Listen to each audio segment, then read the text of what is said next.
ਵਾਹਿਗੁਰੂ ਜੀ ਕਾ ਖਾਲਸਾ ਵਾਹਿਗੁਰੂ ਜੀ ਕੀ ਫਤਿਹ। ਗੁਰੂ ਪਿਆਰੀ ਸਾਧ ਸੰਗਤ, ਅੱਜ ਆਪਾਂ ਜੋ 5 ਤੱਤ ਹਨ ਇਹਨਾਂ ਦੀ ਵਿਚਾਰ ਕਰਾਂਗੇ। ਇਹ ਜੋ ਸਾਡਾ ਸਰੀਰ ਹੈ, ਤਨ ਹੈ, ਇਹ 5 ਤੱਤਾਂ ਦੀ ਰਚਨਾ ਹੈ। ਬਾਣੀ ਆਖਦੀ ਹੈ, 5 ਤੱਤ ਕੋ ਤਨ ਰਚਿਓ, ਜਾਣਿਓ ਚਤੁਰ ਸੁਜਾਨ। ਇਹ 5 ਤੱਤਾਂ ਦੀ ਰਚਨਾ ਹੈ।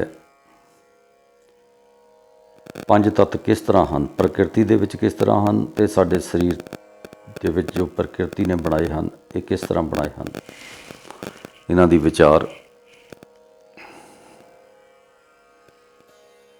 ਪਹਿਲਾ ਹੈ ਪ੍ਰਿਥਵੀ ਤੱਤਵ। ਜੋ ਪ੍ਰਿਥਵੀ ਹੈ ਇਹ ਸਖਤ ਹੈ ਔਰ ਪੀਲੇਪਨ ਦੇ ਵਿੱਚ ਹੈ। ਪ੍ਰਿਥਵੀ ਜੋ ਹੈ, ਇਸ ਦੇ ਉੱਤੇ ਪੱਥਰ ਹਨ, ਇਹ ਵੀ ਇਸ ਦਾ ਅੰਗ ਹਨ। ਅਤੇ ਸਾਡੇ ਸਰੀਰ ਦੇ ਅੰਦਰ ਜਿਹੜੀਆਂ ਹੱਡੀਆਂ ਹਨ, ਇਹ ਪ੍ਰਿਥਵੀ ਦਾ ਤੱਤਵ ਹੈ।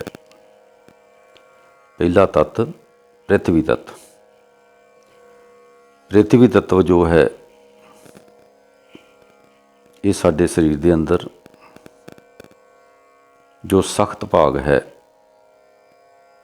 ਕਠੋਰ ਭਾਗ ਹੈ, ਇਹ ਹੈ ਪ੍ਰਿਥਵੀ ਤੱਤਵ, ਜਿਸ ਦੇ ਵਿੱਚ ਹੱਡੀਆਂ ਖਾਸ ਰੂਪ ਦੇ ਵਿੱਚ ਹਨ। ਇਹ ਪ੍ਰਿਥਵੀ ਦਾ ਤੱਤਵ ਹੈ। ਦੂਜਾ ਹੈ ਜਲ। ਦੂਸਰਾ ਤੱਤਵ ਹੈ ਜਲ। ਜਿਹੜਾ ਜਲ ਹੈ, ਜਿਸ ਤਰ੍ਹਾਂ ਸਮੁੰਦਰ ਸਾਰਾ ਜਲ ਹੈ, ਸਮੁੰਦਰ ਦੇ ਵਿੱਚ ਜਲ ਹੀ ਜਲ ਭਰਿਆ ਹੋਇਆ ਹੈ। ਅਤੇ ਸਾਡੇ ਸਰੀਰ ਦੇ ਅੰਦਰ ਜਿਹੜਾ ਲਿਕੁਇਡ ਹੈ, ਇਹ ਜਲ ਦਾ ਭਾਗ ਹੈ। ਜਿਤਨਾ ਪਾਣੀ ਹੈ, ਜਿਤਨਾ ਖੂਨ ਹੈ, ਤਰਲ ਪਦਾਰਥ ਹੈ, ਇਹ ਸਾਰਾ ਜਲ ਦਾ ਭਾਗ ਹੈ। ਪ੍ਰਿਥਵੀ ਤੋਂ 4 ਗੁਣਾ ਜ਼ਿਆਦਾ ਜਲ ਹੈ। ਕਈ ਸ਼ਾਸਤਰਾਂ ਦੇ ਵਿੱਚ 10 ਗੁਣਾ ਜ਼ਿਆਦਾ ਵੀ ਲਿਖਿਆ ਹੈ, ਪਰ 4 ਗੁਣਾ ਵਾਧੂ ਰਿਸ਼ੀਆਂ ਮਹਾਰਿਸ਼ੀਆਂ ਨੇ ਕਿਹਾ ਹੈ। ਔਰ ਜੇ ਅੱਜ ਦੇ ਯੁੱਗ ਦੇ ਹਿਸਾਬ ਨਾਲ ਦੇਖੀਏ ਤਾਂ ਇਹ ਬਿਲਕੁਲ ਗੱਲ ਠੀਕ ਹੈ ਕਿ ਜੋ ਸਮੁੰਦਰ ਹੈ ਉਹ 4 ਗੁਣਾ ਹੈ, ਪ੍ਰਿਥਵੀ 1 ਭਾਗ ਹੈ। ਅਤੇ ਸਾਡੇ ਸਰੀਰ ਦੇ ਅੰਦਰ ਵੀ ਜੋ ਜਲ ਦਾ ਭਾਗ ਹੈ, ਉਹ ਖਾਸ ਕਰਕੇ ਸਾਡੇ ਪੇਟ ਦੇ ਵਿੱਚ ਹੈ। ਜੋ ਅਸੀਂ ਪੀਂਦੇ ਹਾਂ, ਖਾਂਦੇ ਹਾਂ, ਉਹ ਪੇਟ ਦੇ ਵਿੱਚ ਜਾਂਦਾ ਹੈ। ਇਹ ਸਾਡਾ ਸਮੁੰਦਰ ਰੂਪ ਹੈ, ਪੇਟ। ਇਹ ਦੂਸਰਾ ਭਾਗ ਜਿਹੜਾ ਜਲ ਦਾ ਭਾਗ ਹੈ ਸਾਡੇ ਸਰੀਰ ਦੇ ਵਿੱਚ, ਜਿਤਨਾ ਤਰਲ ਹੈ, ਇਹ ਸਾਰਾ ਜਲ ਦਾ ਭਾਗ ਹੈ।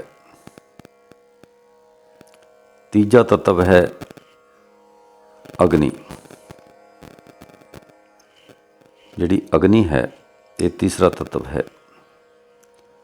ਜਿਤਨੀ ਸਾਡੇ ਸਰੀਰ ਦੇ ਵਿੱਚ ਗਰਮੈਸ਼ ਹੈ, ਗਰਮ ਭਾਗ ਹੈ, ਇਹ ਅਗਨੀ ਦਾ ਵਾਸ ਹੈ। ਜਿਸ ਤਰ੍ਹਾਂ ਅਗਨੀ ਸਾਰੇ ਵਿਆਪਤ ਹੈ ਬ੍ਰਹਿਮੰਡ ਦੇ ਵਿੱਚ, ਇਸੇ ਤਰ੍ਹਾਂ ਸਾਡੇ ਸਰੀਰ ਦੇ ਵਿੱਚ ਸਾਰੇ ਅਗਨੀ ਤੱਤਵ ਦਾ ਭਾਗ ਹੈ। ਇਹ ਖਾਸ ਕਰਕੇ ਜੀਵਾ ਦੇ ਉੱਤੇ ਵਸਦੀ ਹੈ।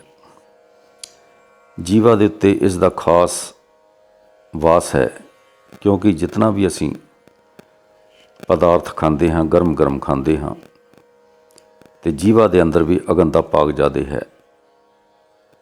ਉਹ ਜੋ ਜੀਭ ਹੈ, ਇਸ ਨੂੰ ਪੂਰਨ ਰੂਪ ਦੇ ਵਿੱਚ ਸਹਾਰ ਲੈਂਦੀ ਹੈ, ਕਿਉਂਕਿ ਇਸ ਦੇ ਵਿੱਚ ਅਗਨੀ ਤੱਤਵ ਪ੍ਰਧਾਨ ਹੈ। ਜਿਹੜਾ ਅਗਨੀ ਤੱਤ ਹੈ, ਜੀਵਾ ਦੇ ਵਿੱਚ ਖਾਸ ਕਰਕੇ ਪ੍ਰਭੂ ਨੇ ਰੱਖਿਆ ਹੋਇਆ ਹੈ। ਇਹ ਤੀਸਰਾ ਤੱਤਵ ਸਾਡੇ ਸਰੀਰ ਦੇ ਅੰਦਰ ਜਿਤਨੀ ਗਰਮੈਸ਼ ਹੈ ਇਹ ਸਾਰੀ ਹੀ ਅਗਨ ਤੱਤ ਦਾ ਭਾਗ ਹੈ। ਜਿਸ ਤਰ੍ਹਾਂ 98.4 ਸਾਡੇ ਸਰੀਰ ਦਾ ਟੈਂਪਰੇਚਰ ਹੈ, ਇਹ ਪ੍ਰਕਿਰਤੀ ਨੇ ਬੰਨ੍ਹਿਆ ਹੋਇਆ ਹੈ ਕਿ ਇਤਨਾ ਮਨੁੱਖ ਨੂੰ ਚਾਹੀਦਾ ਹੈ। ਤੇ ਇਹ ਤੀਸਰਾ ਜੋ ਤੱਤਵ ਹੈ ਇਹ ਹੈ ਅਗਨ। ਚੌਥਾ ਤੱਤਵ ਪਿਆਰੀ ਸਾਧ ਸੰਗਤ ਜੋ ਹੈ ਵਾਯੂ, ਜੋ ਹਵਾ ਹੈ, ਇਹ ਚੌਥਾ ਤੱਤਵ ਹੈ। ਸਾਰੇ ਬ੍ਰਹਿਮੰਡ ਦੇ ਵਿੱਚ ਹਵਾ 'ਤੇ ਹੀ ਸਾਰੇ ਜੀਵਾਂ ਦਾ ਜੀਵਨ ਹੈ। ਜੇਕਰ ਹਵਾ ਰੁਕ ਜਾਵੇ ਤਾਂ ਮਨੁੱਖ ਦੀ ਮੌਤ ਹੋ ਜਾਂਦੀ ਹੈ। 84 ਲੱਖ ਜੋ ਪ੍ਰਕਿਰਤੀ ਹੈ, 84 ਲੱਖ ਜੋਨਾਂ ਹਨ, ਪ੍ਰਕਿਰਤੀ ਦਾ ਰੂਪ ਹਨ। ਬ੍ਰਹਿਮੰਡ ਦੇ ਵਿੱਚ ਵਾਯੂ ਖਾਸ ਕਰਕੇ ਵਿਆਪਤ ਹੈ। ਅਸਲ ਵਿੱਚ ਦੇਖਿਆ ਜਾਵੇ ਤਾਂ ਜਿਹੜੀ ਅਗਨ ਹੈ ਇਹ ਵਾਯੂ ਤੋਂ ਹੀ ਪ੍ਰਚਲਿਤ ਹੁੰਦੀ ਹੈ। ਜੇਕਰ ਵਾਯੂ ਨਾ ਹੋਵੇ, ਦੀਪਕ ਨੂੰ ਬੰਦ ਕਰ ਦਈਏ, ਰਸਤਾ ਕੋਈ ਹਵਾ ਜਾਣ ਦਾ ਨਾ ਰੱਖੀਏ ਤਾਂ ਉਹ ਬੰਦ ਹੋ ਜਾਂਦੀ ਹੈ, ਜੋਤੀ ਬੰਦ ਹੋ ਜਾਂਦੀ ਹੈ। ਇਸ ਤਰ੍ਹਾਂ ਇਹ ਜੋ ਚੌਥਾ ਤੱਤਵ ਹੈ ਵਾਯੂ, ਇਹ ਅਗਨ ਦਾ ਵੀ ਕਾਰਨ ਹੈ। ਸਾਡੇ ਸਰੀਰ ਦੇ ਵਿੱਚ ਜਿਹੜੀ ਵਾਯੂ ਆਉਂਦੀ ਜਾਂਦੀ ਹੈ ਇਹ ਵਾਯੂ ਦਾ ਭਾਗ ਹੈ। ਜੋ ਅੰਨ ਪਚਦਾ ਹੈ ਇਹ ਅਗਨ ਪਚਾਉਂਦੀ ਹੈ ਅਤੇ ਨਾਲ ਵਾਯੂ ਦਾ ਵੀ ਕੰਮ ਹੈ। ਅਸਲ ਵਿੱਚ ਵਾਯੂ ਜਿਹੜੇ ਪ੍ਰਾਣ ਹਨ ਇਹ 5 ਪ੍ਰਕਾਰ ਦੇ ਹਨ। ਦੂਸਰੇ ਕਿਸੇ ਐਪੀਸੋਡ ਦੇ ਵਿੱਚ ਇਸ ਦਾ ਜ਼ਿਕਰ ਕਰਾਂਗੇ। ਇਹ ਜੋ ਤੱਤਵ ਹੈ, ਇਹ ਜੋ ਤੱਤਵ ਹੈ ਵਾਯੂ ਤੱਤਵ, ਵਾਯੂ ਤੱਤ ਇਹ ਪ੍ਰਕਿਰਤੀ ਦਾ ਮੇਨ ਅੰਗ ਹੈ। ਸਾਰੀਆਂ ਜੋਨਾਂ ਇਸ 'ਤੇ ਸਥਿਤ ਹਨ। ਜੇਕਰ ਪ੍ਰਿਥਵੀ ਦੇ ਤੱਕ ਘੱਟ ਵੱਧ ਹੋ ਜਾਵੇ ਗੱਲ ਚੱਲ ਜਾਂਦੀ ਹੈ। ਦੂਸਰਾ, ਜੇ ਪਾਣੀ ਘੱਟ ਵੱਧ ਹੋਵੇ ਗੱਲ ਚੱਲ ਜਾਂਦੀ ਹੈ। ਤੀਸਰਾ, ਜੋ ਅਗਨ ਘੱਟ ਵੱਧ ਹੋਵੇ ਗੱਲ ਚੱਲ ਜਾਂਦੀ ਹੈ। ਪਰ ਚੌਥਾ ਜੋ ਵਾਯੂ ਤੱਤਵ ਹੈ ਇਸ ਦੇ ਵਿੱਚ ਵਿਘਨ ਪੈ ਜਾਵੇ ਤਾਂ ਬੰਦੇ ਦੀ ਮੌਤ ਹੋ ਜਾਂਦੀ ਹੈ।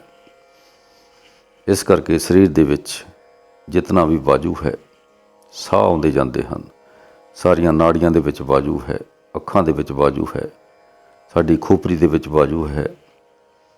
ਇਹ ਸਾਰਾ ਵਾਯੂ ਦਾ ਚਮਤਕਾਰ ਹੈ। ਚੌਥਾ ਤੱਤਵ ਹੈ ਵਾਯੂ। ਪੰਜਵਾਂ ਤੱਤਵ ਹੈ ਪਿਆਰੀ ਸਾਧ ਸੰਗਤ ਆਕਾਸ਼। ਪ੍ਰਿਥਵੀ ਤੋਂ 4 ਗੁਣਾ ਜ਼ਿਆਦਾ ਜਲ, ਜਲ ਤੋਂ 4 ਗੁਣਾ ਜ਼ਿਆਦਾ ਅਗਨ, ਅਗਨ ਤੋਂ 4 ਗੁਣਾ ਜ਼ਿਆਦਾ ਵਾਯੂ, ਵਾਯੂ ਤੋਂ ਬਹੁਤ ਗੁਣਾ ਜ਼ਿਆਦਾ ਆਕਾਸ਼। ਪੰਜਵਾਂ ਤੱਤਵ ਹੈ ਆਕਾਸ਼। ਆਕਾਸ਼ ਤੱਤਵ ਖਾਲੀਪਨ। ਜਿਤਨਾ ਵੀ ਖਾਲੀਪਨ ਹੈ ਇਹ ਆਕਾਸ਼ ਹੈ। ਜੇਕਰ ਖਾਲੀਪਨ ਨਾ ਹੋਵੇ ਤਾਂ ਪ੍ਰਕਿਰਤੀ ਦਾ ਕੰਮ ਚੱਲ ਨਹੀਂ ਸਕਦਾ। ਜਿਤਨੇ ਅਸੀਂ ਕੋਠੇ ਬਣਾਉਂਦੇ ਹਾਂ ਇਸ ਦੇ ਵਿੱਚ ਵੀ ਆਕਾਸ਼ ਜੋਗੀ ਜਗ੍ਹਾ ਛੱਡਦੇ ਹਾਂ ਆਪਣੇ ਘੁੰਮਣ ਫਿਰਨ ਲਈ, ਜਿਤਨੀ ਸਾਨੂੰ ਲੋੜ ਹੈ। ਤੇ ਇਹ ਜੋ ਆਕਾਸ਼ ਤੱਤਵ ਹੈ ਸਾਡੇ ਸਰੀਰ ਦੇ ਅੰਦਰ ਜਿਤਨਾ ਖਾਲੀਪਨ ਹੈ, ਸਾਡੀਆਂ ਨਾਸਕਾਂ ਦੇ ਅੰਦਰ ਖਾਲੀਪਨ ਹੈ, ਮੂੰਹ ਦੇ ਅੰਦਰ ਖਾਲੀਪਨ ਹੈ, ਕੰਨਾਂ ਦੇ ਅੰਦਰ ਖਾਲੀਪਨ ਹੈ, ਸਾਡੀ ਖੋਪਰੀ ਉਲਟੀ ਪਈ ਹੈ ਇਸ ਦੇ ਅੰਦਰ ਖਾਲੀਪਨ ਹੈ, ਸਾਡੇ ਪੇਟ ਦੇ ਅੰਦਰ ਖਾਲੀਪਨ ਹੈ, ਨਾੜੀਆਂ ਦੇ ਅੰਦਰ ਖਾਲੀਪਨ ਹੈ, ਤਾਂ ਹੀ ਸਾਡੇ ਖੂਨ ਦਾ ਜਲ ਦਾ ਸਰਕਲ ਚੱਲਦਾ ਹੈ ਅਤੇ ਸਰੀਰ ਦੀ ਕਿਰਿਆ ਹੋ ਰਹੀ ਹੈ। ਇਹ ਖਾਲੀਪਨ ਜਿਹੜਾ ਹੈ ਆਕਾਸ਼ ਦਾ ਭਾਗ ਹੈ। ਇਹ ਸਾਡੇ ਸਰੀਰ ਦੇ ਵਿੱਚ ਥਾਂ ਥਾਂ ਦੇ ਉੱਤੇ ਵਿਆਪਤ ਹੈ। ਖਾਲੀਪਨ ਜਦੋਂ ਘਟ ਜਾਵੇ, ਖੂਨ ਦਾ ਸੰਚਾਰ, ਜਲ ਦਾ ਸੰਚਾਰ ਰੁਕ ਜਾਂਦਾ ਹੈ, ਜਗ੍ਹਾ ਘਟ ਜਾਂਦੀ ਹੈ, ਤਾਂ ਕਈ ਬਿਮਾਰੀਆਂ ਦੀ ਉਤਪਤੀ ਹੁੰਦੀ ਹੈ। ਸੋ ਪਿਆਰੀ ਸਾਧ ਸੰਗਤ, ਇਹ 5 ਤੱਤ ਇਹ ਸਰੀਰ ਦੇ ਅੰਦਰ ਰਚ ਕੇ ਭਗਵਾਨ ਨੇ ਇਹ ਸਰੀਰ ਦੀ ਰਚਨਾ ਕੀਤੀ। 5 ਤੱਤ ਕੋ ਤਨ ਰਚਿਓ, ਜਾਣਿਓ ਚਤੁਰ ਸੁਜਾਨ। ਇਹ 5 ਤੱਤਾਂ ਦੀ ਪ੍ਰਕਿਰਤੀ ਜੋ ਬਾਹਰ ਹੈ ਸੋਈ ਅੰਦਰ ਹੈ। ਬਾਣੀ ਆਖਦੀ ਹੈ, ਜੋ ਪਿੰਡੇ ਸੋ ਬ੍ਰਹਿਮੰਡੇ, ਜੋ ਖੋਜੇ ਸੋ ਪਾਵੇ। ਪੀਪਾ ਪ੍ਰਣਵੈ ਪਰਮ ਤੱਤ ਹੈ, ਸਤਿਗੁਰ ਹੋਏ ਲਖਾਵੇ। ਭਗਤ ਪੀਪਾ ਜੀ ਆਪਣੀ ਬਾਣੀ ਦੇ ਦੁਆਰਾ ਆਖਦੇ ਹਨ, ਗੁਰਬਾਣੀ ਦੇ ਅੰਦਰ, ਕਿ ਇਹ ਜੋ ਸਾਡੇ ਸਰੀਰ ਦੇ ਵਿੱਚ ਹੈ ਉਹੀ ਬ੍ਰਹਿਮੰਡ ਦੇ ਵਿੱਚ ਹੈ। ਜੋ ਪਿੰਡੇ ਸੋ ਬ੍ਰਹਿਮੰਡੇ, ਜੋ ਖੋਜੇ ਸੋ ਪਾਵੇ। ਜਿਸ ਦੀ ਅਸੀਂ ਖੋਜ ਕਰਦੇ ਹਾਂ, ਇਹ ਖੋਜ ਕਰੀਏ ਅਤੇ ਜੋ ਸਾਡੇ ਸਰੀਰ ਦੇ ਵਿੱਚ ਹੈ ਉਹੀ ਬਾਹਰ ਹੈ। ਜੋ ਬਾਹਰ ਹੈ ਉਹੀ ਸਾਡੇ ਸਰੀਰ ਦੇ ਵਿੱਚ ਹੈ। ਉਹ ਵੱਡਾ ਬ੍ਰਹਿਮੰਡ ਹੈ, ਇਹ ਮਨੁੱਖ ਦਾ ਛੋਟਾ ਬ੍ਰਹਿਮੰਡ ਹੈ, ਜਿਸ ਦੇ ਦੁਆਰਾ ਇਸ ਸਰੀਰ ਦੀ ਰਚਨਾ ਹੋਈ। ਅਤੇ ਬੜਾ ਚਮਤਕਾਰ ਹੈ ਪ੍ਰਭੂ ਦਾ, ਪ੍ਰਕਿਰਤੀ ਦਾ। ਇਸ ਨੂੰ ਖੋਜ ਕੇ ਅੱਜ ਤੱਕ ਸਾਰੀ ਦੁਨੀਆ ਚਲੀ ਗਈ, ਪਰ ਇਸ ਦਾ ਅੰਤ ਨਹੀਂ ਆਇਆ। ਇਹ ਪ੍ਰਕਿਰਤੀ ਦੀ ਰਚਨਾ ਹੈ ਔਰ ਚਮਤਕਾਰੀ ਰੂਪ ਹੈ। ਸੋ ਜੋ ਪਿੰਡੇ ਸੋ ਬ੍ਰਹਿਮੰਡੇ, ਜੋ ਖੋਜੇ ਸੋ ਪਾਵੇ। ਜਿਹੜਾ ਇਸ ਦੀ ਖੋਜ ਕਰਦਾ ਹੈ ਉਹ ਇਸ ਨੂੰ ਪ੍ਰਾਪਤ ਕਰਦਾ ਹੈ। ਪੀਪਾ ਪਰਣਵੈ ਪਰਮ ਤੱਤ ਹੈ, ਸਤਿਗੁਰ ਹੋਏ ਲਖਾਵੇ। ਸਤਿਗੁਰੂ ਹੋਣ ਤਾਂ ਇਹਨਾਂ ਚੀਜ਼ਾਂ ਦੀ ਵਿਚਾਰ ਬੰਦੇ ਨੂੰ ਮਿਲ ਜਾਂਦੀ ਹੈ ਔਰ ਸੂਝ-ਬੂਝ ਲੱਗ ਜਾਂਦੀ ਹੈ ਕਿਸ ਤਰ੍ਹਾਂ ਪ੍ਰਭੂ ਨੇ ਰਚਨਾ ਬਣਾਈ ਹੈ। ਸਾਧੋ ਇਹ ਰਚਨਾ ਰਾਮ ਬਣਾਈ। ਵਾਹਿਗੁਰੂ ਜੀ ਕਾ ਖਾਲਸਾ, ਵਾਹਿਗੁਰੂ ਜੀ ਕੀ ਫਤਿਹ।